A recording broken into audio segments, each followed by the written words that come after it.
दर्शकवृन्द नमस्कार। कार्यक्रम स्वस्थ जीवनको अर्को नयाँ श्रृङ्खलामा तपाईलाई हार्दिक स्वागत छ। यो कार्यक्रम हामी हरेक दिन यसै बेला प्रस्तुत गर्छौं एनटिभी प्लसबाट। नेपाल सरकार स्वास्थ्य तथा जनसङ्ख्या मन्त्रालय, राष्ट्रिय स्वास्थ्य शिक्षा सूचना तथा सञ्चार केन्द्र र नेपाल टेलिभिजनको संयुक्त प्रस्तुति यो कार्यक्रममा हामी आम जनजीवनका स्वास्थ्यका कुराहरू गर्ने गर्छौं। समृद्ध नेपाल, सुखी नेपाली यो हामी सबैले अँगालेको साझा आकांक्षा। यो साझा आकांक्षा तब मात्रै पूरा हुन्छ जब हरेक नागरिकले स्वास्थ्य सेवाको प्रत्याभूति गर्न सक्छन्। त्यसैले पनि स्वास्थ्य सेवालाई संविधानको मौलिक हकमी व्यवस्था गरिएको छ, अर्थात् स्वास्थ्य सेवा पाउनु हरेक नागरिकको मौलिक हक हो। त्यसो भए सरकारले त्यो हक प्रदान गर्नका लागि के कसरी प्रयास गरिरहेको छ, अहिले कोरोना भाइरसको संक्रमणको समयमा कसरी अगाडि बढिरहेको छ, अनि हामीले पनि दैनिक जनजीवनमा के कस्ता सावधानीहरू अपनाउनुपर्छ, हाम्रो दैनिकी कस्तो हुनुपर्छ, हामीले स्वास्थ्यमा कसरी सावधान रहनुपर्छ हो यस्तै कुराहरू हामी यो कार्यक्रममा गर्ने गर्छौँ। दर्शक महानुभावहरू, हामीले पछिल्लो समयमा यहाँहरूका लागि विभिन्न माध्यमहरू पनि प्रदान गरिएका छौँ। यहाँले फोन गर्न सक्नुहुन्छ, एसएमएस गर्न सक्नुहुन्छ, भाइबर गर्न सक्नुहुन्छ, इमेल गर्न सक्नुहुन्छ हो। तिनका आधारमा अर्थात् ती माध्यमबाट तपाईँले सोधेका प्रश्नका आधारमा पनि विभिन्न विज्ञहरूसँग कुराकानी गर्दै हामी यहाँ सामग्रीहरू प्रस्तुत गर्ने गर्छौँ। अर्थात् स्वास्थ्य सम्बन्धी सम्पूर्ण कार्यक्रम स्वस्थ जीवनमा हामी तपाईँका समस्याका समाधान खोज्ने विशेष गरी पहल गर्ने गर्छौँ। आउनुहोस् आजका विषयवस्तुतिर लागौँ। दर्शक महानुभावहरू, काठमाडौँ उपत्यका पछिल्लो समयमा कोरोना भाइरसको एकदमै धेरै जोखिमयुक्त क्षेत्र बन्दै आएको छ। यो कुरालाई मध्यनजर गर्दै काठमाडौँ उपत्यकाका स्थानीय तहहरूले एकीकृत रूपमै एउटा योजना ल्याएर यसलाई निराकरण गर्ने प्रयास गरिरहेका छन्। त्यो प्रयास कस्तो छ, कसरी अगाडि बढ्दैछन् स्थानीय तहहरू, आजको कार्यक्रममा हामी यो विषय पनि उठाउँदैछौँ। त्यसैगरी सरकारले पछिल्लो समयमा कन्ट्र्याक्ट ट्रेसिङ र परीक्षणको दायरा बढाउने भएको छ, त्यसको लागि कसरी योजना बनाइरहेको छ, कसरी अगाडि बढ्दैछ, हामी आजको कार्यक्रममा यो पनि प्रस्तुत गर्दैछौँ। अनि दर्शक महानुभावहरू, आज हामीसँग अर्को एउटा पनि सामग्री रहेको छ। त्यो सामग्री हो सङ्खुवासभा जिल्लाबाट प्राप्त भएको एउटा भिडियो। एकजना कोरोना सङ्क्रमित युवा जो आइसोलेसनमा छन् यतिखेर हो, तिनै युवाले आफैले खिचेर पठाएको भिडियो आज हामी प्रस्तुत गर्दैछौँ। एकजना कोरोना सङ्क्रमित व्यक्ति त्यसरी आइसोलेसनमा बस्दा कस्तो अनुभव गर्छ, उसको अनुभव के छ, उसको यो समाजलाई आग्रह के छ, उसले के भोगेको छ, यो पक्कै पनि धेरैका लागि प्रेरणादायी बन्न सक्छ भन्ने विश्वासका साथ हामीले यो सामग्री पनि आजको कार्यक्रममा प्रस्तुत गर्ने जमर्को गरेका छौँ। यसरी आज हामीसँग मुख्यतया 3वटा सामग्री हुनेछन्, बीचबीचमा चेतनामूलक अन्य सामग्री त पक्कै पनि हुनेछन्। आउनुहोस् आजको पहिलो सामग्रीतिर लागौँ। काठमाडौँका स्थानीय तहहरूको यो प्रयास सम्बन्धी विशेष जानकारी सहितको सामग्री। काठमाडौँ उपत्यकामा समुदाय स्तरमै कोभिड-19 को संक्रमण फैलन सक्ने खतरालाई मध्यनजर गर्दै रोकथाम र नियन्त्रणको लागि स्वास्थ्य मन्त्रालयको समन्वयमा कन्ट्र्याक्ट ट्रेसिङ र परीक्षणको दायरा फराकिलो बनाउन स्थानीय तहहरू लागि परेका छन्। उपत्यकाभित्र संक्रमित व्यक्तिको सम्पर्कमा आएका सबै मानिसको PCR परीक्षण गर्ने तयारी सुरु भएको छ। स्वास्थ्य मन्त्रालयसँग समन्वय गरी संक्रमितको क्लोज कन्ट्र्याक्टमा रहेका सबै मानिसहरूको परीक्षण गर्ने स्थानीय तहहरूले बताएका छन्। सङ्घीय राजधानी समेत रहेको र घना बस्ती उपत्यकामा कोरोना संक्रमण समुदाय स्तरमा फैलन नदिन विशेष तयारी गरिएको छ। इडिसिडीले अरू सम्बन्धित स्टेक होल्डरसँग मिलेर खास गरेर काठमाडौँ उपत्यकामा यी सबै मेयर साहबहरूसँगको मिटिङ बसेर सबै पालिकाका प्रमुखहरूसँग समन्वय गरी कन्ट्र्याक्ट ट्रेसिङ र टेस्टिङको कामलाई अगाडि बढाउने निर्णय भएको छ। त्यसै अन्तर्गत उहाँहरूलाई आवश्यक सरसल्लाह सहयोग दिने र हरेक क्षेत्रमा अहिले आएर यो जुन निषेधाज्ञा भएको छ त्यही अवधिलाई भरपुर प्रयोग गरी हामीले कन्ट्र्याक्ट ट्रेसिङ गरेर कुनै पनि व्यक्ति सङ्क्रमित व्यक्तिहरूलाई नछुट्ने गरेर हामीले टेस्टिङहरू हामीले गर्न गइरहेछ र सङ्क्रमित कोभिड-19 का व्यक्तिहरू पनि बढेर गइराखेको अवस्थामा रोग नियन्त्रण महाशाखाले ती सङ्क्रमितहरू पत्ता लगाउन द्रुत गतिमा कन्ट्र्याक्ट टेस्टिङको काम गरिरहेको छ र यो एक हप्ताभित्र अहिले भएका सङ्क्रमितहरूलाई पहिचान गरी यिनीहरूलाई एक ठाउँमा राखेर अरू सङ्क्रमण नहुनको लागि हामी काम गरिरहेका छौँ।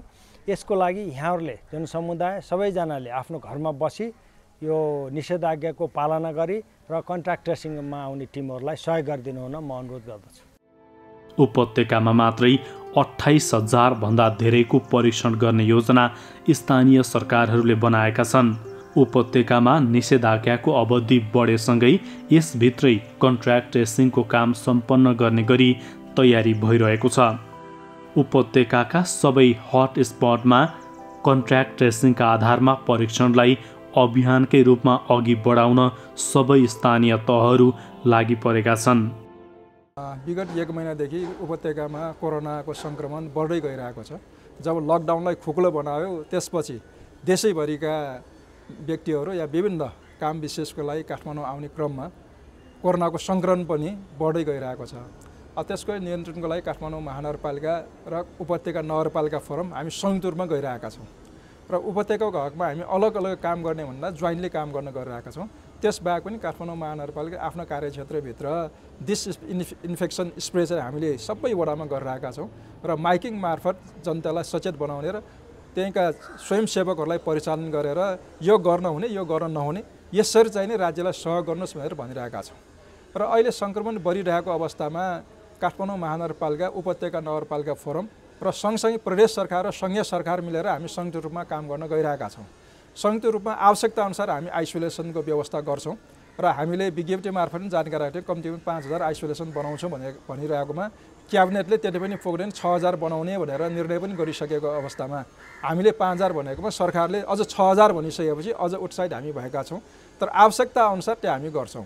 तर एउटा हामीले बुझ्नुपर्ने भनेको आइसोलेसनमा आफै जाने होइन। एउटा निश्चित मापदण्ड छ।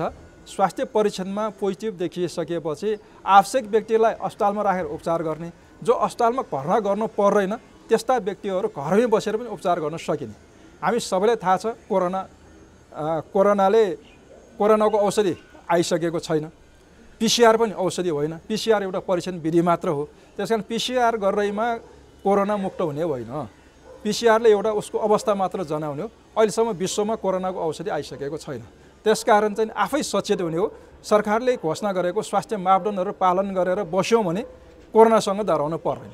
जसले मापदण्ड उल्लङ्घन गरेर मनपरी ढङ्गले हिँड्छ त्यसलाई पनि कोरोना सर्ने र त्यसले कोरोना सार्न सक्ने सम्भावना रहन्छ।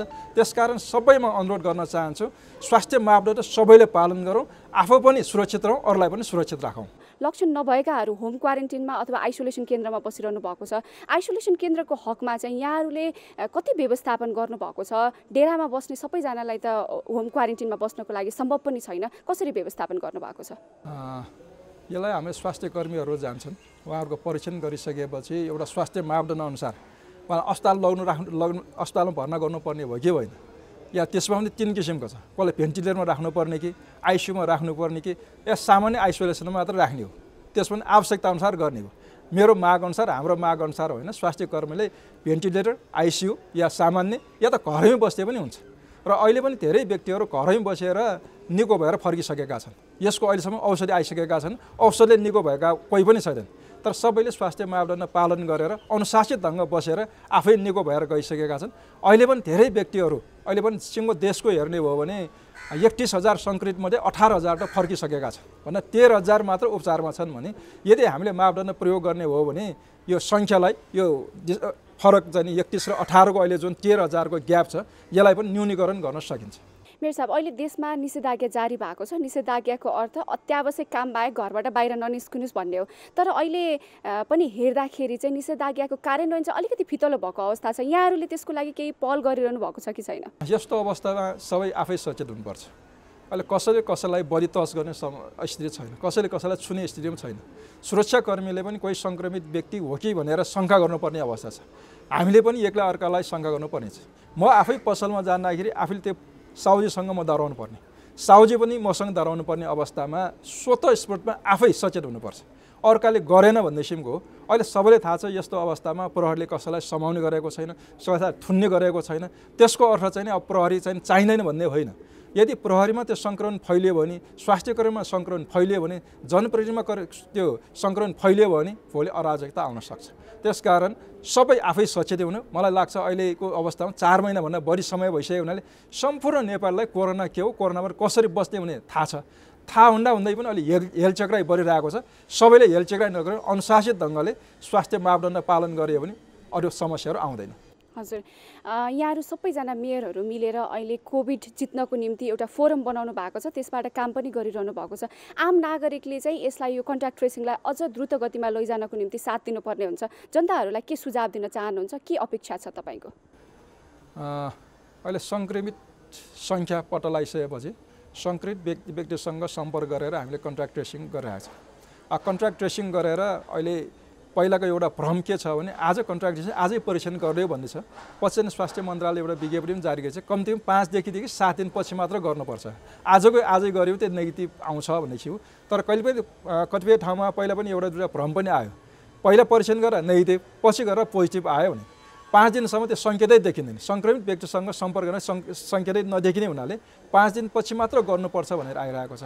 अब जसलाई हामीले कन्ट्याक्ट ट्रेसिङ गरेर स्वाब परीक्षण गरेर उपचार गर्नुपर्ने हो त्यसलाई हामी घरमा खोजेर पनि उपचार गरिरहेका छौँ। तर जसलाई चाहिँ अस्पताल भर्ना गर्नु पर्दैन उहाँहरू चाहिँ अस्पतालमा भर्ना गरिदिएर भनेर गुनासो पनि गर्नु पर्दैन। त्यस कारण उहाँहरू सुरक्षित छ, उहाँहरूले घरमै बसेर उपचार गरेर निको हुन सकिन्छ भनेर मनोबल चाहिँ उच्च बनाउनुपर्छ, ठिक हुन्छ। कोरोना भाइरस रोकथाम र नियन्त्रणको लागि कन्ट्याक्ट ट्रेसिङ गर्ने, परीक्षण गर्ने, आइसोलेट गर्ने र उपचार गर्ने विधिलाई प्राथमिकता दिनुपर्ने विज्ञहरूको भनाइ छ। विज्ञहरूले उपत्यकामा परीक्षणको दायरा बढाउन सुझाव दिँदै आएका छन्। उपत्यकामा परीक्षणको दायरा बढाउनुको अर्को विकल्प नभएको तर परीक्षण बढाउने नाममा अनावश्यक व्यक्तिको टेस्ट नगर्न र प्रोटोकललाई ध्यानमा राखेर परीक्षण गराउनुपर्ने उनीहरूको भनाइ छ। काठमाडौँ महानगरपालिकाले कोरोना भाइरस सङ्क्रमित बिरामीलाई अस्पतालको सेवा लिन अप्ठ्यारो नपरोस् भनेर नेपाल एम्बुलेन्स सेवा 102 सञ्चालनमा ल्याएको छ। काठमाडौँ महानगरपालिकाले अहिलेसम्म 10 वटा कन्ट्याक्ट ट्रेसिङ टोली बनाएर सबै वडामा परिचालन गरिसकेको छ। यो जनशक्तिले सङ्क्रमित शङ्का भएका र सङ्क्रमितसँग सम्पर्क भएका कारण सङ्क्रमणको सम्भावना भएका व्यक्तिहरूको PCR विधिबाट परीक्षण गरिरहेको छ। महानगरपालिकाको सन्दर्भमा भन्नुपर्दाखेरि फाटो पनि धेरै नै भयावह रूपमा बढिरहेको छ होइन। अहिलेसम्म हामीले हिजो 6 गतेसम्मको रिपोर्ट हेर्नु पर्दाखेरि हामीले अहिलेसम्म के गरिरहेको हाम्रो कन्ट्याक्ट ट्रेसिङ छ। कन्ट्याक्ट ट्रेसिङको टोली भनेको 10 वटा टोली छ हाम्रो। त्यो बाहेक हामी कहाँ 27 वटा क्लिनिक छ। त्यो 27 वटाको क्लिनिक चाहिँ हामी सुपरभाइजरको रूपमा हामी नियुक्त गरेका छौँ। जुन वडामा जहाँ केस देखिन्छ सबभन्दा पहिला उहाँले ट्रेसिङ गर्न जानुहुन्छ। त्यसपछि त्यो ट्रेसिङ गरेको जुन लिस्ट ल्याउँछ नि त्यो लिस्ट ल्याइसकेपछि हामीले स्वाब कलेक्सन गर्छौँ। यसमा हाम्रो जनशक्तिहरू छ, 3-4 जना छ। त्यसपछि हामीले EDCबाट पनि सहयोग लिन्छौँ। त्यसपछि आएर हाम्रो प्रदेश स्वास्थ्य कार्यालयबाट पनि सहयोग लिन्छौँ। उहाँहरूबाट हामीले चाहिँ अहिलेसम्म यो स्वाब कलेक्सन गरेर सबै भनौँ न अब सङ्क्रमित सबैलाई हामी डाटा अपडेट गरिरहेका छौँ। यो भनेको कति पर्सेन्ट आयो भने 4.57% चाहिँ नि अहिले हामीले कलेक्सन गरेको स्वाबको त्यतिको यो पोजिटिभ आएको छ। 4.57 होइन।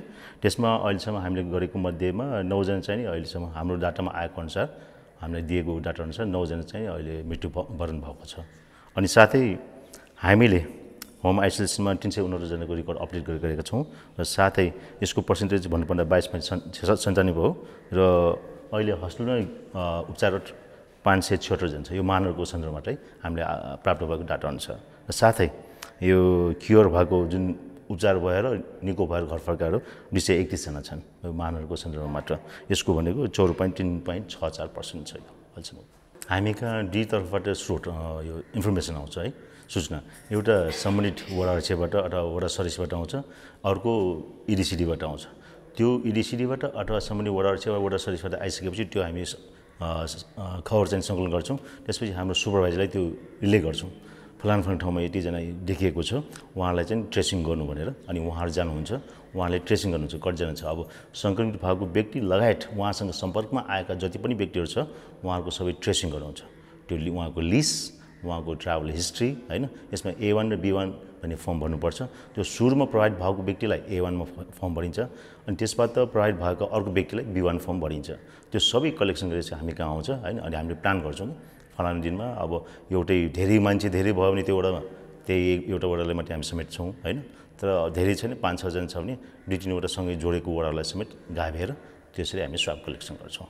हामीले के एक्सपेक्ट गरेका छौँ भने जनताबाट अब पसल जाँदाखेरि पनि एउटा भनौँ त्यो मासमा नजाउँ, तर पसल खोल्ने बेलामा हुल गरेर सँगै बसेर त्यो नहोस् किन अहिले एकदम सङ्कट भइरहेको छ एकदम भयावह स्थितिमा आइरहेको छ कमसेकम ऊ आफै मास्क लगाएर आफै सेनिटाइजर राखेर आफै नुहाएर बस्तीको भए यो केही हदसम्म यो घट्छ अनि साथसाथै एउटा यो बोर्डर साइडमा पनि मान्छे अहिले नआइदियोस् होइन कमसेकम उहाँकै आफ्नै ठाउँमा जे रोजगार छ उहाँ त्यहीँबाट व्यवस्था गरिदियो भने धेरै राम्रो हुन्छ यसलाई नियन्त्रण गर्न सकिन्छ हामीले वडा स्तरीय एउटा कमिटी गठन गरेका छौँ स्थानीय युवाहरू अनि महिलाहरू अनि स्वास्थ्य स्वयंसेविकाहरू स्वयंसेवकहरू सबैलाई एउटा स्थानीय कमिटी गठन गरेर जुन घरमा सङ्क्रमित देखिनु भएको छ उहाँहरूलाई टेस्ट गराउने र कन्ट्र्याक्टमा रहेकाहरूलाई पनि पहिचान गरेर अनि उहाँहरूलाई टेस्ट गराउने माइकिङ गर्ने माइकिङ हरेक दिन हाम्रो भइराखेको छ वडामा अनि औषधि छर्किदिने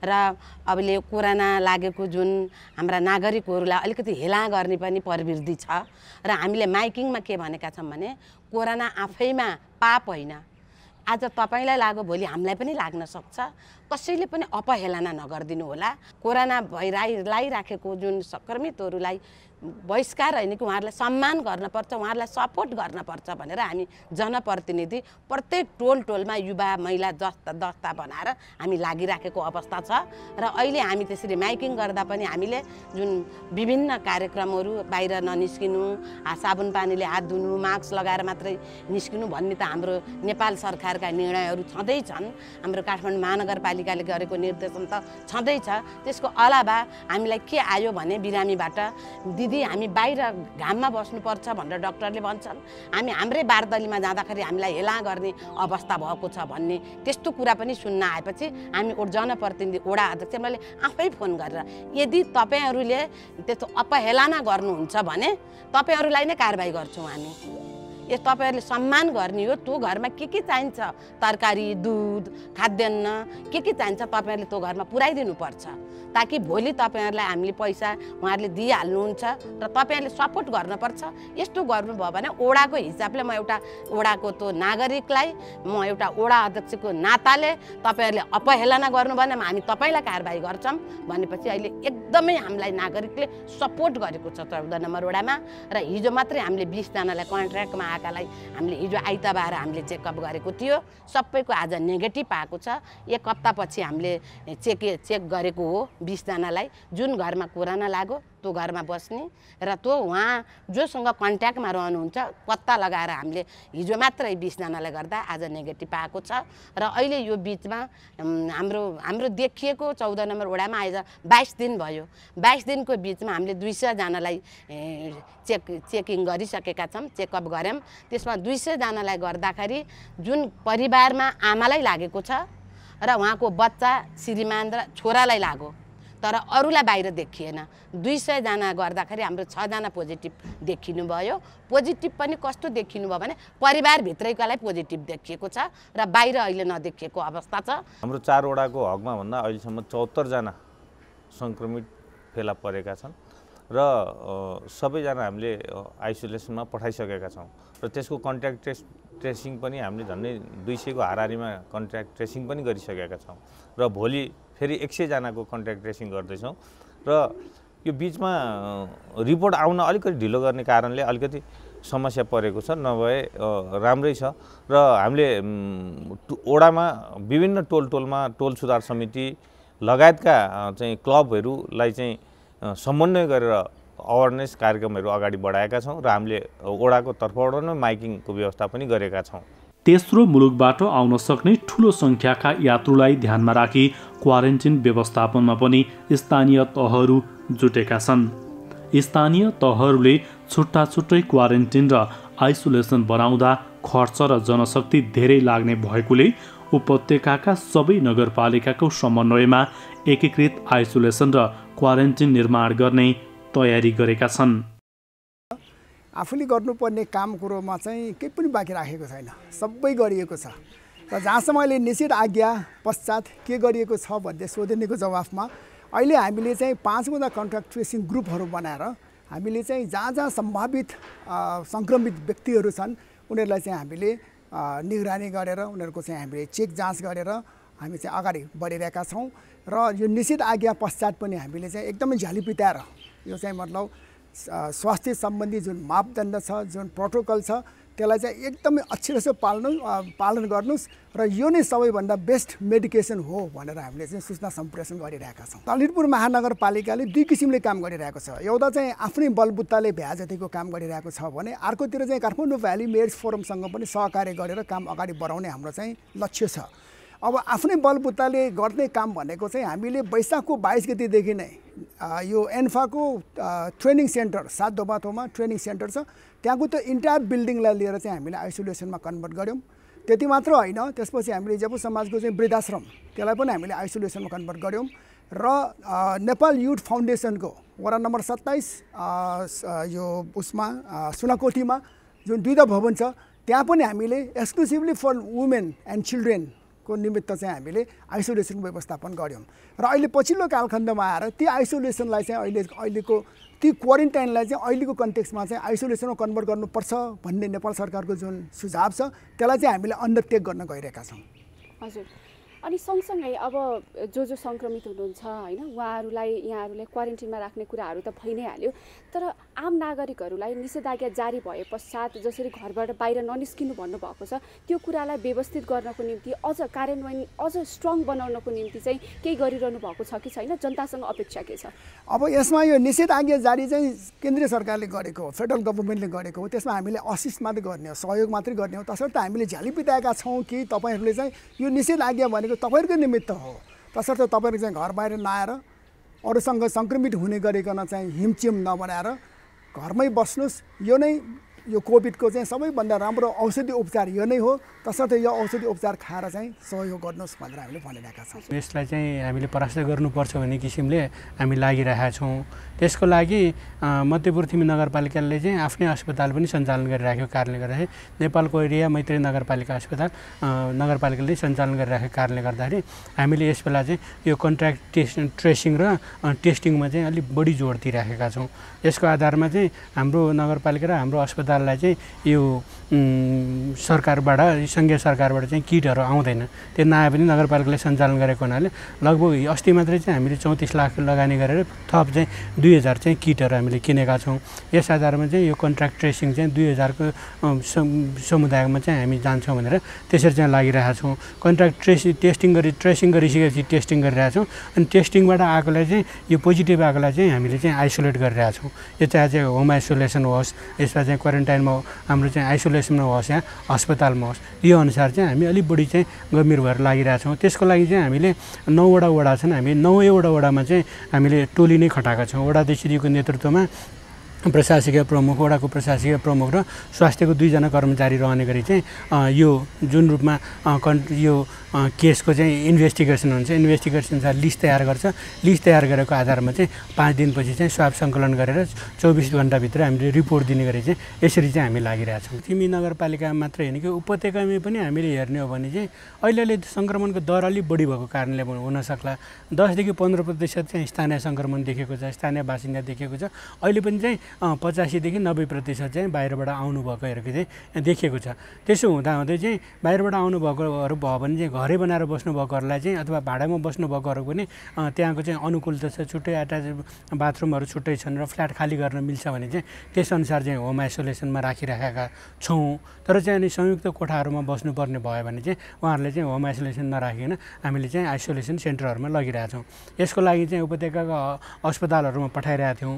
अहिले चाहिँ उपत्यकाको काठमाडौँको अस्पताल र ललितपुरको अस्पताल लगभग भरिएको स्थिति भएको कारणले गर्दाखेरि हामीले भक्तपुरमा चाहिँ लगभग 800 देखि 1000 जना चाहिँ अट्ने चाहिँ यो आइसोलेसन सेन्टरहरू हामीले आफै निर्माण गरेका छौँ। यसको लागि चाहिँ 4वटा नगरपालिका मिलेर हामीले त्यो अनुसार चाहिँ तयार गरेका छौँ। खरिपाटीको क्वारेन्टाइन थियो, क्वारेन्टाइनलाई चाहिँ 200 बेडको यो आइसोलेसन सेन्टरको रूपमा डेभलप गरिसकेका छौँ। यसको क्यापासिटी 300 सम्म पुर्याउन सकिन्छ। अनि चाहिँ केएमसी अस्पताल दुवाकोटमा छ, त्यसले चाहिँ 300 देखि 500 सम्मलाई चाहिँ आइसोलेट गर्न सक्छ। अनि भक्तपुर अस्पतालमा चाहिँ 25 बेडको आइसियु सञ्चालन गऱ्यौँ भने नेपाल कोरिया मैत्री अस्पतालमा हामीले चाहिँ यसमा चाहिँ 25 बेडको आइसोलेसन तयार गऱ्यौँ। अनि भेन्टिलेटर सहित गर्नुपर्नेको लागि चाहिँ हामीले मानवगङ्गा प्रत्यारोपण केन्द्रलाई चाहिँ त्यहाँको 15 बेडलाई चाहिँ हामीले खाली गराएर चाहिँ कोभिडको बिरामी राख्ने गरेर गरेका छौँ। यसको लागि चाहिँ हामीले के गर्यौँ भन्दाखेरि उपत्यकाको नगरपालिकाहरू मिलेर चाहिँ हामी जति खर्च आउँछ त्यसको चाहिँ हामीले दामासाईले बेहोर्ने गरेर सङ्घीय सरकारलाई चाहिँ नगर्ने, तर त्यसको लागि चाहिँ आइसोलेसन तुरन्त गरिहाल्ने भनेर चाहिँ हामीले अलिकति यो क्विक रेस्पोन्स टिम नै भनेर चाहिँ हामी त्यसरी काम गरिरहेका छौँ। नमस्कार हजुर, हामी शिवशंकर प्ररिजाल जोगिन्दर पानवाला हजुर।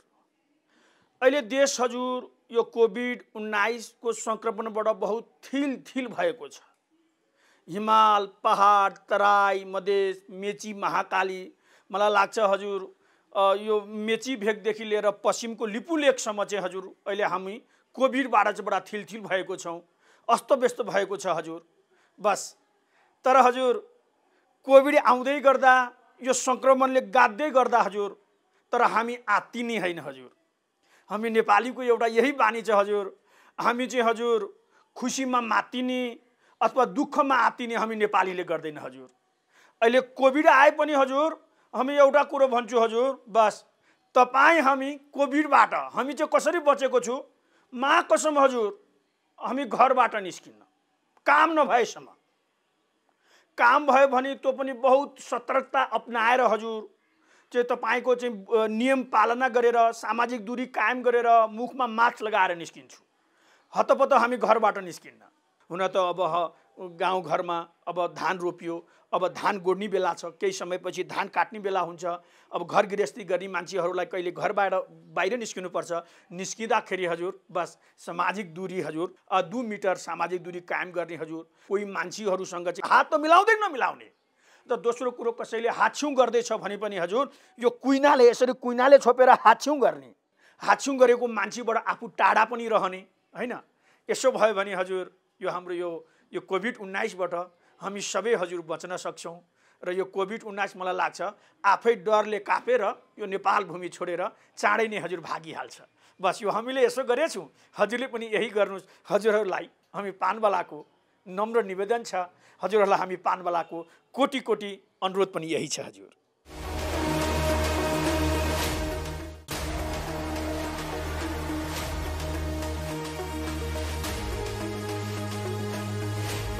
कार्यक्रम स्वस्थ जीवन हरेक दिन बिहान 7 देखि 8 बजेसम्म र पुनः प्रसारण साँझ 5 देखि 6 बजेसम्म एनटिभी प्लसबाट प्रसारण भइरहेको छ। स्वास्थ्य सम्बन्धी यहाँहरूको कुनै जिज्ञासा वा समस्या भएमा हामी सम्बन्धित विज्ञबाट समाधान खोज्नेछौँ र कार्यक्रममा प्रसारण गर्नेछौँ। यसका लागि हामीलाई सम्पर्क गर्ने माध्यमहरू यस प्रकार छन्: फोन, एसएमएस र भाइबरका लागि 9843 5293 97, इमेल swasthyajivan@ntv.org.np। यस कार्यक्रमको बारेमा आफ्ना सल्लाह सुझाव र प्रतिक्रिया पनि यहाँहरूले यिनै माध्यम मार्फत दिन सक्नुहुन्छ। साथै कार्यक्रममा के कस्ता सामग्री, विषय वा विज्ञलाई समेट्नु पर्ला भन्ने विषयमा पनि सुझाव दिन सक्नुहुन्छ। कार्यक्रम यहाँहरूले एनटिभी प्लस सँगै यी अन्य सामाजिक सञ्जालहरू मार्फत पनि हेर्न सक्नुहुन्छ।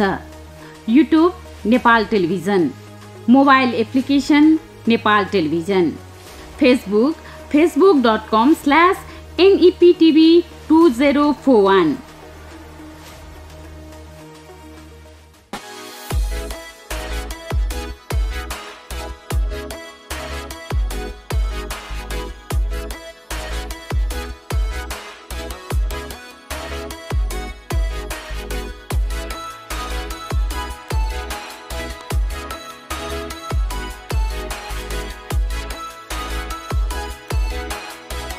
अब अहिले यो कोरोना महामारीको बेलामा सबैभन्दा महत्त्वपूर्ण कुरा भनेको मास्क हो सुरक्षाको लागि। त्यसैले मास्कको बारेमा चाहिँ थाहा पाउनु एकदमै जरुरी छ।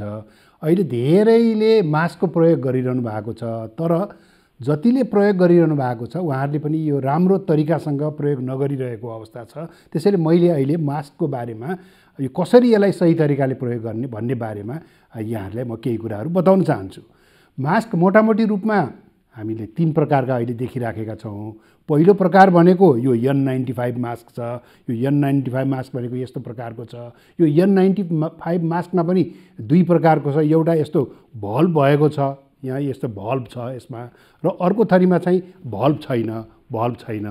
त्यसैले यो N95 मास्कमा भल्भ भएको र भल्भ नभएको गरी 2 प्रकारको छ।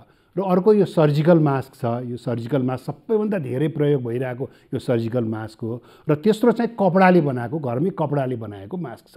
अब यो मास्क लगाउँदाखेरि हामीले के कुरा थाहा पाउनुपर्छ भने अब यसलाई राम्रोसँग नाक र मुख छोपिने गरी लगाउनुपर्छ। यसरी राम्रोसँग नाक र मुख छोपिने गरी मास्क लगाउनुपर्छ र मास्क लगाउँदाखेरि यो भागमा समाउनुपर्छ। यो भागमा मास्कमा समाउनु हुँदैन कि यो कानमा अड्काउने भागमा समाएर अनि यसलाई यस प्रकारले लगाउनुपर्छ। टप्प हुने गरी नाक, गाला, तलको चिउडो कतैबाट पनि हावाभित्र बाहिर नआउने गरी यो लगाउनुपर्छ। र अहिले फुकाल्दाखेरि पनि यो पछाडिपट्टि कानको पछाडि फुकालेर यसरी फुकाल्नुपर्छ र मास्क लगाउँदाखेरि र फुकाल्दाखेरि हात चाहिँ धुनुपर्छ। यो जरुरी छ कि हातले चाहिँ मास्कलाई छुन हुँदैन। यो पहिलो कुरो हो। दोस्रो कुरो, अब यो मास्क अब कहिलेसम्म लगाइरहने, यो आज लगाउने भोलि पर्सि कहिलेसम्म लगाउन मिल्छ भन्दाखेरि यो N95 मास्क बलियो छ। यसलाई तपाईँले पुनः प्रयोग गर्न सक्नुहुन्छ। यो महँगो पनि छ। यो स्वास्थ्य कर्मीहरूले प्रयोग गर्नुहोस् भनेर हामीले धेरै जस्तो जोड दिइराखेका छौँ। यसलाई चाहिँ लगाइसकेपछि घरमा गएर एकचोटि पखालेर साबुन पानीमा पखालेर घाममा सुकाइदिँदाखेरि हुन्छ भने यो सर्जिकल मास्क जुन चाहिँ धेरै आम नागरिकहरूले प्रयोग गरिरहनु भएको छ, यसलाई दोहोऱ्याएर प्रयोग गर्न हुँदैन। यो डिस्पोजेबल हुन्छ। एकचोटि लगाएपछि यसलाई फाल्नुपर्छ। तर अब केही कारणले गर्दा यसलाई दोहोऱ्याएर फेरि प्रयोग गर्नु पर्यो भने यसलाई धुन हुँदैन। धोएपछि यो बिग्रन्छ। यसलाई घाममा सुकाइदिनु भयो, राम्रोसँग घामको किरणमा सुकाइदिनु भयो भने त्यो फेरि यसलाई प्रयोग गर्न सकिन्छ। कम्तीमा यसलाई 1 घन्टादेखि 2 घन्टा चाहिँ घाममा सुकाउनुपर्छ। त्यसैले यो मास्कको बारेमा हामीले यति कुरा। अर्को कुरा के छ त भन्दाखेरि कपडाको मास्क पनि उत्तिकै प्रभावकारी छ। अब कपडाको मास्क तपाईँले 3वटा लेयर, 3वटा तहको कपडाको मास्क बनाउन सकिन्छ र त्यसलाई घरमा मजाले धोएर त्यसलाई घाममा सुकाएर पुनः प्रयोग गर्न सक्नुहुन्छ। त्यसैले मास्कै नलगाउनुभन्दा जस्तो प्रकारको मास्क भए पनि मास्क लगाउन उचित हुन्छ। र अहिले कोरोना भाइरसबाट बच्ने सबैभन्दा महत्त्वपूर्ण हतियार भनेको मास्क नै हो। त्यस कारणले यो मास्कलाई चाहिँ सही तरिकाले लगाउनुहोस् भन्ने मैले अनुरोध गर्न चाहन्छु।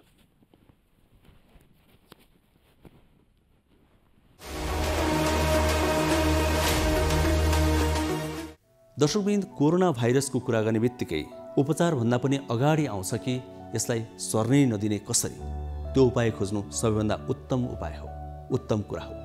सरकारले यसै कुरालाई मध्यनजर गर्दै पछिल्लो समयमा परीक्षणको दायरा पनि बढाउँदै लगेको छ, कन्ट्याक्ट ट्रेसिङ पनि बढाउँदै लगेको छ। त यस विषयमा कसरी योजना बनाइरहेको छ, कसरी वैज्ञानिक तरिकाले अगाडि बढ्दैछ, हामी अब एकैछिन यो समीक्षा गर्दैछौँ ताकि सरकारले गरेको प्रयास कतिको प्रभावकारी छ भनेर यहाँ समीक्षा गर्न सकियोस् र केही सुझाव पनि प्रदान गर्न सकियोस्। कोरोना संक्रमणको तीव्र फैलावट नियन्त्रण गर्न सरकारले संक्रमितको पहिचान, आइसोलेसन, कन्ट्र्याक्ट ट्रेसिङ, टेस्टिङ र उपचार पद्धतिलाई चुस्त बनाउन लागि परेको छ। कतिपय संक्रमितहरूको कन्ट्र्याक्ट ट्रेसिङ हुन नसकेको, अस्पतालका बेड भरिँदै गएको र आइसोलेसन सेन्टरको अभावलाई सम्बोधन गर्न संक्रमितलाई आइसोलेट गर्ने चुस्त कन्ट्र्याक्ट ट्रेसिङ, व्यापक परीक्षण, आइसोलेसन र क्वारेन्टाइन व्यवस्थित गर्न लागि छ।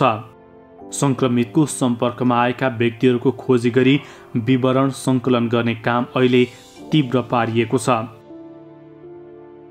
इपिडेमियोलोजी तथा रोग नियन्त्रण महाशाखाका अनुसार देशभर हालसम्म कन्ट्र्याक्ट ट्रेसिङको लागि 1000 भन्दा धेरै टोलीले काम गरिरहेका छन्। कोरोना संक्रमण नियन्त्रण गर्ने कार्यमा कन्ट्र्याक्ट ट्रेसिङ सबैभन्दा उत्तम उपाय मानिन्छ। यसमा कुनै पनि संक्रमितको नजिकको सम्पर्कमा आएको व्यक्तिको परीक्षण गर्ने, मूल्याङ्कन गर्ने र सो व्यक्तिलाई रोगको कुनै लक्षण छ भने उपचार गर्ने कार्य हुन्छ। यो विधि कोभिड-19 को नियन्त्रणको लागि विश्वभर अपनाइएको छ। कुनै पनि सङ्क्रमित हुनुहुन्छ भने घरकोमा होम आइसोलेसन बस्नु भएको छ भने उहाँहरू राम्रोसँग घरमा छुट्टिएर बस्नु पर्यो र सङ्क्रमित व्यक्तिहरू अरूसँग सम्पर्क नआइदिनु होला। अरू व्यक्तिहरूले, छरछिमेकीहरूले ती सङ्क्रमित व्यक्तिहरूलाई यो रोग हावाबाट सर्दैन। त्यसो भएर उहाँहरूलाई चाहिँ कुनै पनि घृणाको दृष्टिले हेरिदिनु भएन र उहाँहरू त पछि निको भइसकेपछि अरू व्यक्तिलाई उपचारको क्रममा प्लाज्मा थेरापी जुन हामीले गर्छौँ त्यसको लागि पनि सहयोग हुने भएको हुनाले सबैले आइसोलेसनमा राम्रोसँग बस्दिने, कसैले पनि रोग लुकाएर नबस्दिनु हुन म विशेष अनुरोध गर्दछु। कोभिड-19 रोग लागेका कुनै पनि व्यक्तिको नजिकको सम्पर्कमा आएका व्यक्तिमा यो सर्न सक्ने सम्भावना हुने भएकोले त्यस्ता व्यक्तिको पहिचान गर्न सके समुदायमा फैलनबाट रोक्न सकिने विज्ञहरूको भनाइ छ। नेपालमा अहिले यदि कुनै पनि व्यक्ति कन्ट्र्याक्ट ट्रेसिङमा परेको छ भने ती व्यक्तिलाई क्वारेन्टिनमा राखी हरेक दिन अवलोकन गरिन्छ। 2 हप्ताको अवधिमा कुनै पनि लक्षण देखियो भने तत्काल PCR परीक्षण गरी आइसोलेसनमा सारिन्छ र उपचार गरिन्छ। काठमाडौँमा विगत 2 हप्तामा असाध्यै धेरै बढिरहेछ। यो देशभरिको हेर्दाखेरि देशभरिको भन्दा यहाँ डबलको गुणाले बढेको छ हैन।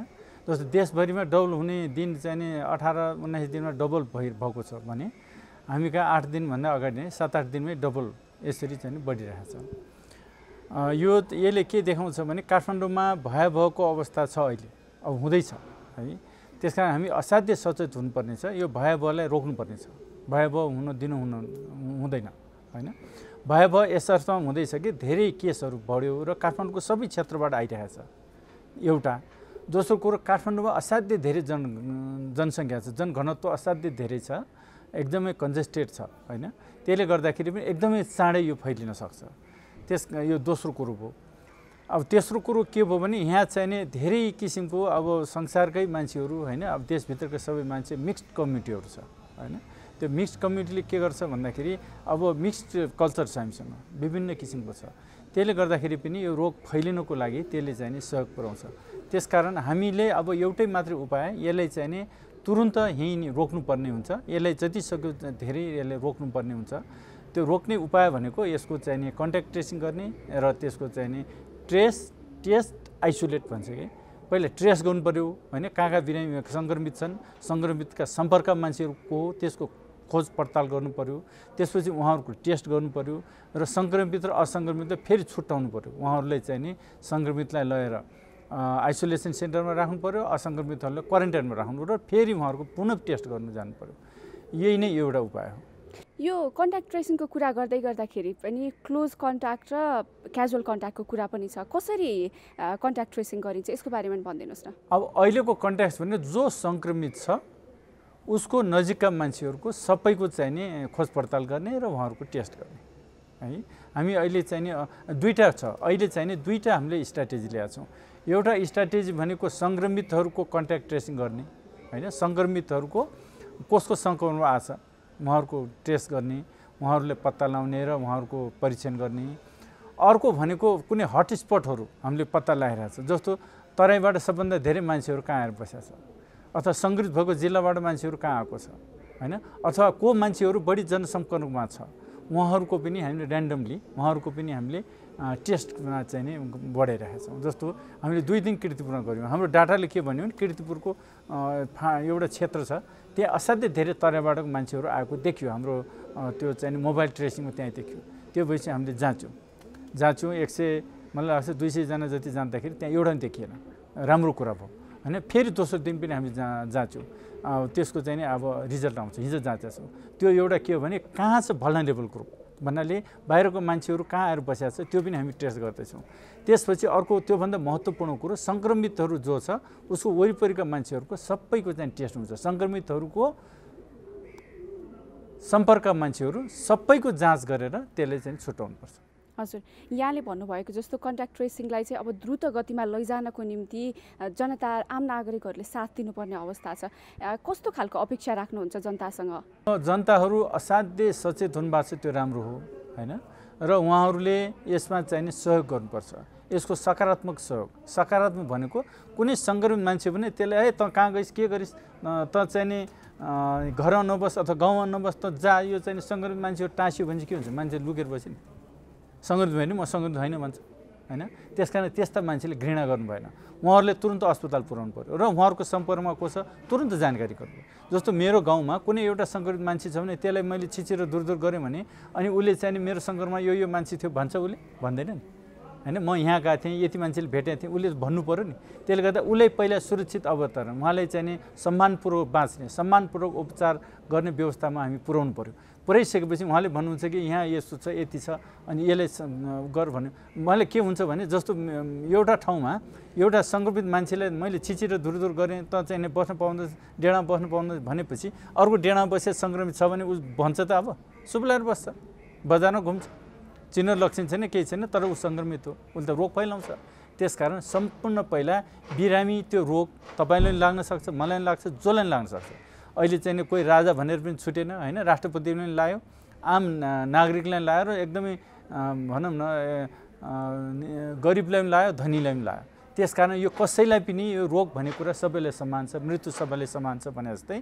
त्यसकारण यो कुनै पनि बेला जसलाई पनि लाग्न सक्छ तर यसको चाहिँ नि सही उपचार हुनु पर्यो सही अरूलाई सर्न नदिनु पर्यो सर्न नदिने उपायहरू छ वैज्ञानिक उपायहरू छ हिजोको जस्तो होइन नि त अहिले कसरी सर्छ थाहा छ तपाईँ म 2 मिटरको टाढामा छ तपाईँ मैले बोलेको तपाईँले जाँदैन होइन यो वैज्ञानिक प्रुफ भएको कुरा हो त्यसकारण यस्तो कुराहरूमा हामी लाग्नु पर्यो होइन उसलाई ठिक ठाउँ पुर्याउनु पर्यो समुदायको भूमिका भनेको पहिला बिरामीको सम्मान गर्नु पर्यो सम्मान गर्यो भने कोही लुकेर बस्दैन उसले समयमा उपचार पाउँछ भन्ने भएपछि म सङ्क्रमित भएँ दाइ मैले के गर्ने होला ओहो म मान्छे आत्तिन्छ नि ए बाबु तिमी यहाँ जाऊ यो गर भनेपछि त्यो मान्छे त हौसला बढ्छ होइन तर त सङ्क्रमित मान्छेलाई त यहाँ नबस गाउँमा बस अब छोड त ढलमा गएर बस भनेपछि अनि अब अर्को सङ्क्रमितले ओहो मैले त पोजिटिभ भयो नि भन्न हुँदो रहेछ भन्छ अनि लुकेर बस्छ ऊ होइन गाउँमा रोग फर्न त्यसमा पहिलो काम भनेको उसले सम्मानपूर्वक उसले राख्नु पर्यो र दोस्रो काम भनेको अब उसको कहाँ पुर्याउने होइन उसलाई कुन अस्पतालमा पुर्याउने हो कि आइसोलेसन सेन्टरमा पुर्याउने हो कि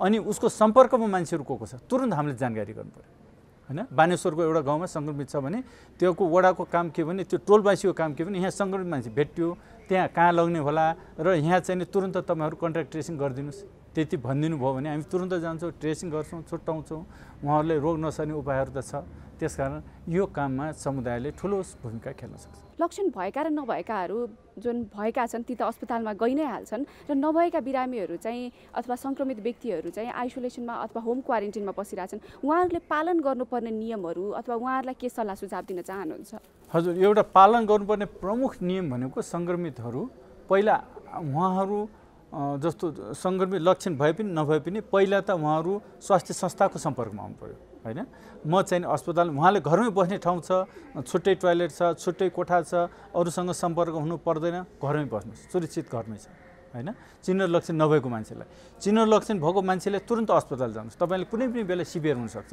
यो रोगमा के छ पहिलो 10 दिन असाध्यै सिभिरिटी गइहाल्छ कि जस्तो आज मलाई अलिअलि ज्वरो लाग्छ भोलि खोकी लाग्छ पर्सि तुरन्त भेन्टिलेटरमा राख्नुपर्ने अवस्था हुन्छ त्यसकारण ज्वरो आएको मान्छे खोकी लागेको मान्छे लुकेर नबस्नुहोस् तपाईँहरू तुरन्त अस्पताल जानुहोस् 1 2 नम्बरमा जसलाई कुनै पनि चिन्ह लक्षण छैन र घरमै राम्रो ठाउँ छ घरमै व्यवस्थित तरिकाले म बस्न सक्छु भनेपछि उहाँ घरमै बस्नुहोस् र उहाँले पालना गर्नुपर्ने कुरा नि उहाँ कसैको पनि सम्पर्कमा आउनु भएन क्रियापुत्रीले जुन व्यवहार गर्छ नि कसैलाई नछुने कहीँ नजाने भने त्यो छुट्टै तरिकाले आफ्नो खानेकुरा भाँडा आफै सफाइ गर्नु पर्यो टोयलेट आफै सफाइ गर्नु पर्यो आफू गएको टोयलेट आफूले खाएको भाँडाकुरा कसैले प्रयोग गर्नु भएन कपडाहरू सबै आफूले धुनु पर्यो त्यो दोस्रो महत्त्वपूर्ण कुरो अनि स्वास्थ्य संस्थासँग समन्वय गर्नु पर्यो म सङ्क्रमित छु भनेपछि तुरन्त वडालाई भन्नु पर्यो र स्वास्थ्य कर्मीको निगरानी गर्नु पर्यो किनभने भोलि ज्वरो आउन साथ तुरन्त अस्पताल जानु पर्यो कुनै थप औषधि खानु पर्यो भनेपछि स्वास्थ्य कर्मी स्वास्थ्य संस्था अथवा वडा अध्यक्षको सम्पर्कमा बस्नु पर्यो त्यो भनेको के हो भने मैले भने नि ज्वरो आयो एक्काइसी खोकी लाग्ला म सास फेर्न अप्ठ्यारो भने त अस्पताल जानु पर्यो नि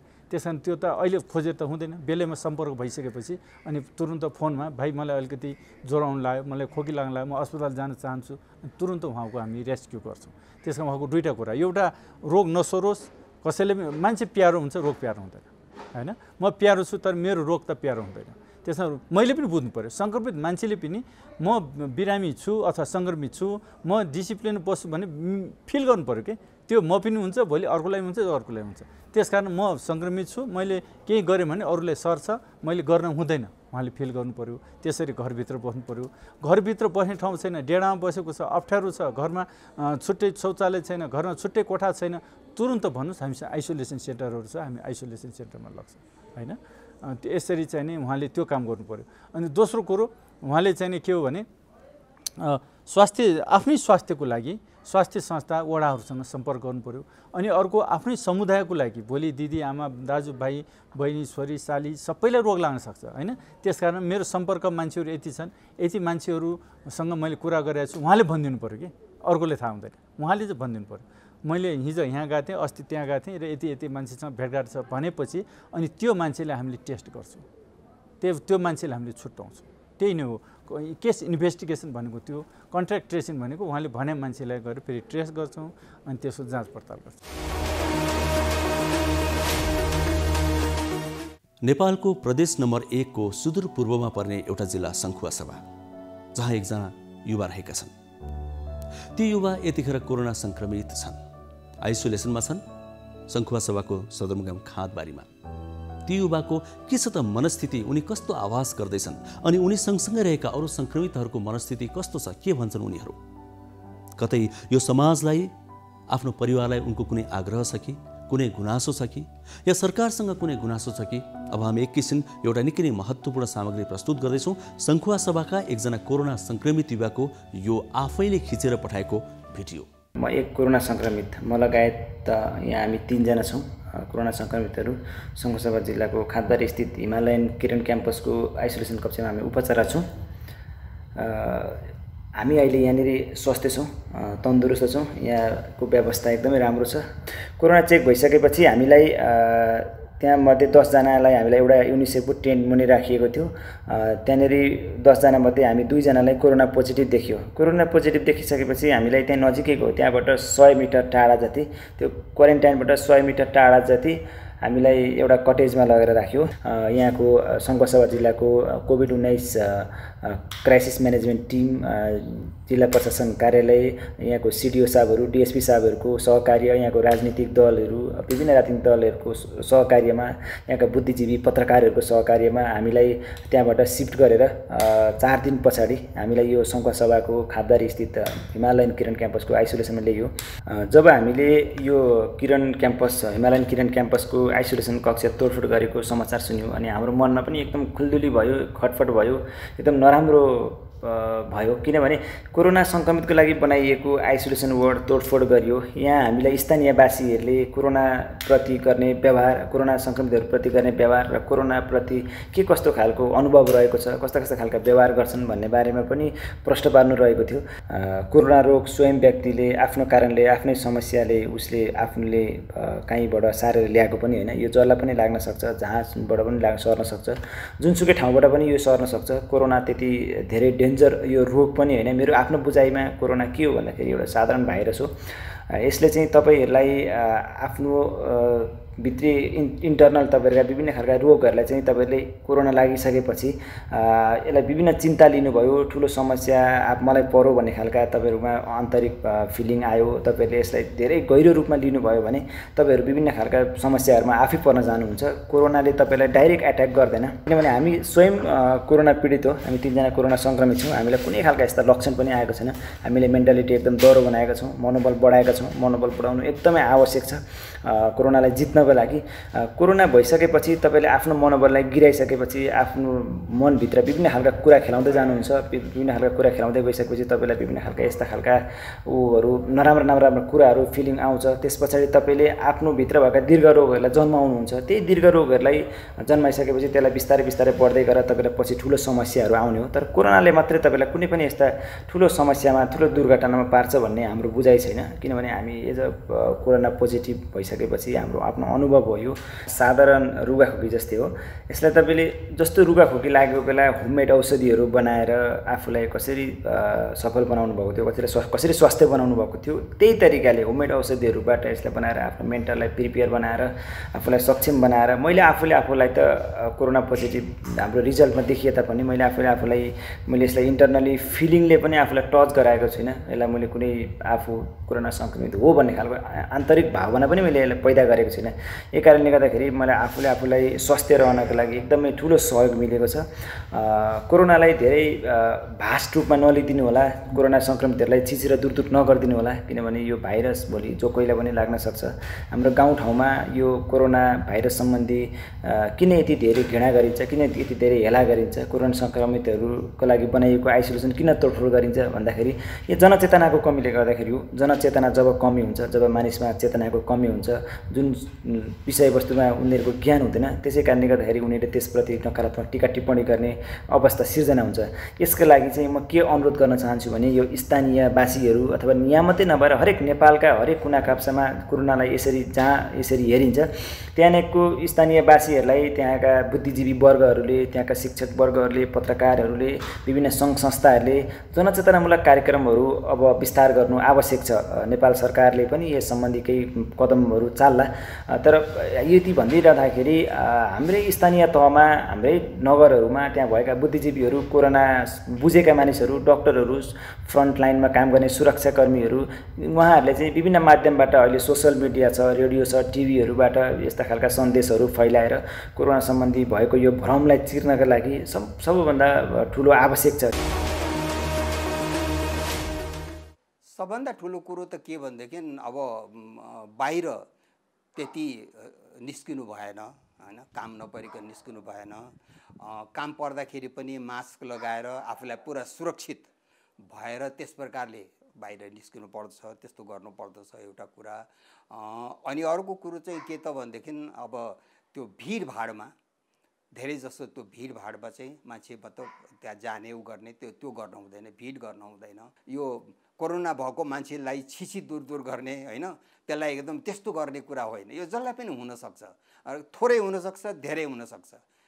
कसैले पचाइराखेका हुन सक्छन्, कसैलाई अलिकति त्यसले अब चापिराखेको हुनसक्छ। तर त्यो भयो भन्दैमा मतलब त्यसले मान्छेप्रति गर्ने होइन, रोगप्रति पो त गर्ने हो त, प्रतिकार त रोगप्रति पो गर्ने हो त, मान्छेप्रति होइन।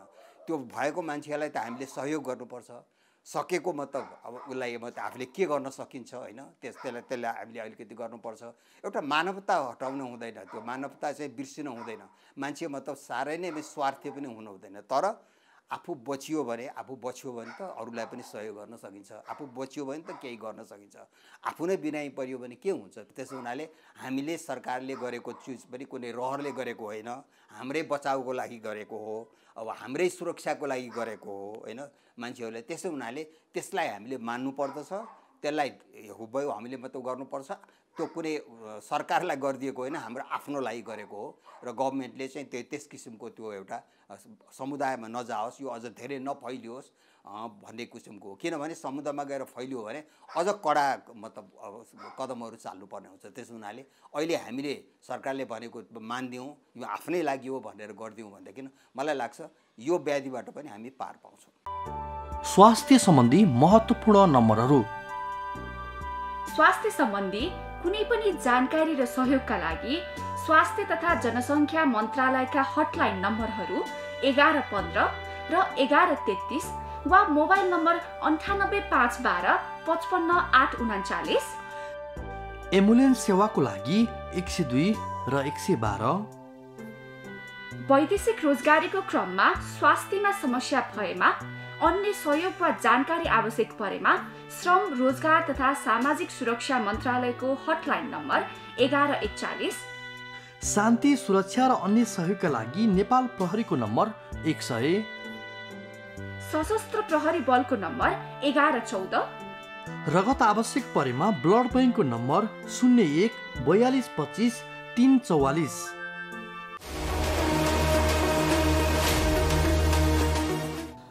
समय सकिन आँट्यो, हामीले छुट्टिनुपर्छ। अब दैनिक कार्यक्रम हो, भोलि फेरि आउँछौँ आजकै समयमा। यहाँहरूलाई हामीले बारम्बार भन्दै आएका छौँ कि हामीलाई फोन गर्नुहोस्, SMS गर्नुहोस् या इमेल गर्नुहोस्, भाइबर गर्नुहोस्, हामी यहाँहरूका समस्याका समाधान खोज्नेछौँ यो कार्यक्रममा। यहाँहरूले आफ्नो नाम नभन्दा पनि हुन्छ, आफ्नो नाम भन्नै पर्छ भन्ने छैन। यहाँहरूका समस्याका आधारमा हामी विज्ञहरूसँग कुराकानी गर्दै समाधान खोज्ने गर्छौँ। हामीले हिजोआज तयार पार्नेका सामग्री पनि तिनै हुन्। र सँगसँगै यहाँहरूले कार्यक्रमको विषयमा सल्लाह, प्रतिक्रिया, सुझाव पनि पठाउन सक्नुहुन्छ यिनै ठेगानाहरूमा। हामी सामाजिक सञ्जालहरूमा पनि छौँ, अर्थात् टेलिभिजनको यो पर्दा बाहेक यहाँहरूले युट्युबमा, हाम्रो वेबसाइटमा, त्यसै गरी मोबाइल एप्समा पनि हेर्न सक्नुहुन्छ। हामीले ठेगानाहरू बेला बेलामा स्क्रिनमा देखाइ नै रहेका छौँ। स्वस्थ रहौँ, सरकारका नियमहरू पालन गरौँ, त्यो हाम्रै लागि हो। कोरोना भाइरसको सङ्क्रमणबाट आफू पनि बचौँ, अरूलाई पनि बचाउँ। पछि त सबै कुरा छँदैछ। आजलाई बिदा माग्छौँ। हस् त, नमस्ते।